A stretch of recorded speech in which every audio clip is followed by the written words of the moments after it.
Hello po guys. Ituturo ko po sa inyo kung paano po ang technique ng pamamalansya ng kandora.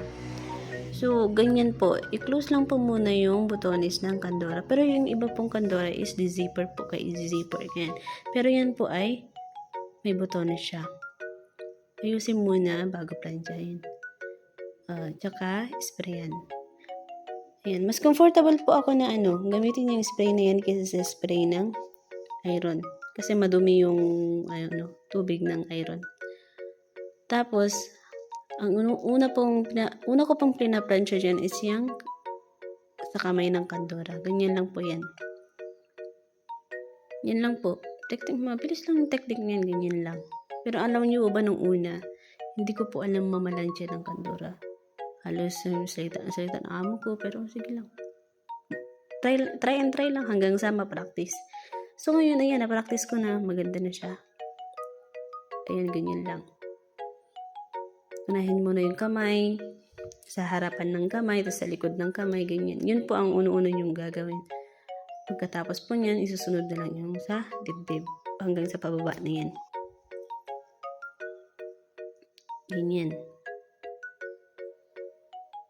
Yan, spray muna, ganyan. So, nasa likod na yan. Maganda yan. Maganda yung ganyan na technique, guys. Pero kapag may iba pa po kayong alam or idea na mas maganda, pwede nyo pong i-comment sa comment section and then i-share po yung mga ideas. Ang sunod po dyan is nasa dibdib na po. Ganyan lang po. Kung paano pamamalansya ng t-shirt, ganun lang pamamalansya dyan sa tube. Kahit anong technique nyo sa pamamalansya, pwede. Ayun, ganyan lang. Pero alam niyo po ba ang paghatak ko po dyan sa yan, pataas. Pataas po, hindi po pababa. Ganyan lang po. Yan po yung technique ko sa pamamalansya. Or baka karamihan na din siguro, ganyan din ang ginagawa. Yan, pataas po, ganyan.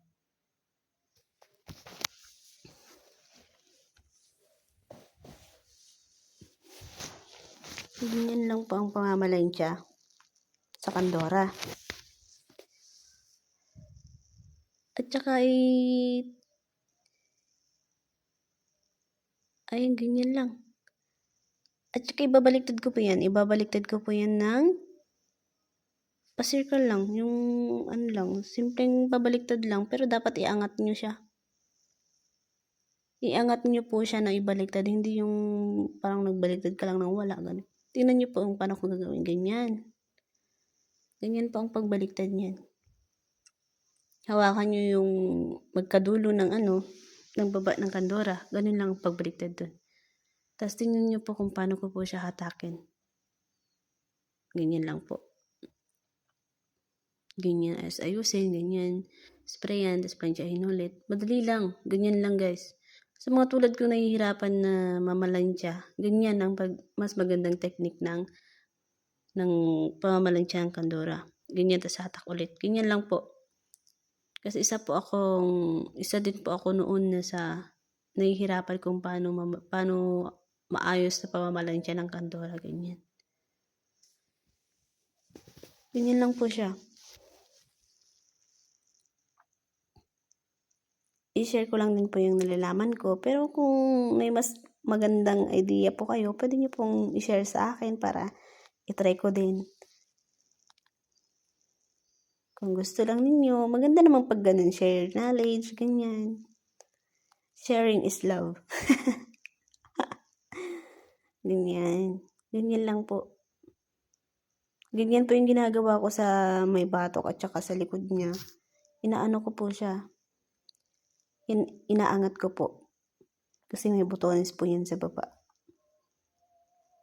Tapos na guys, ganyan lang po. Ganyan lang pong pamamalansya. Alam niyo po ba, inaabot lang ako ng 10 minutes dyan. Pero dati naabot ako yung 30 minutes, 45 minutes. Pero ngayon, naabot na lang po ako ng 10 to 15 minutes. Ganyan guys. Pero dyan sa video na dyan, inabot lang ako ng 10 minutes guys. Itong video na to. Inabot lang ako ng 10 minutes. Pero fast forward ko, of course. And then especially, tapos na. Okay, good. Bye-bye. Bye, bye, bye, bye, bye, bye.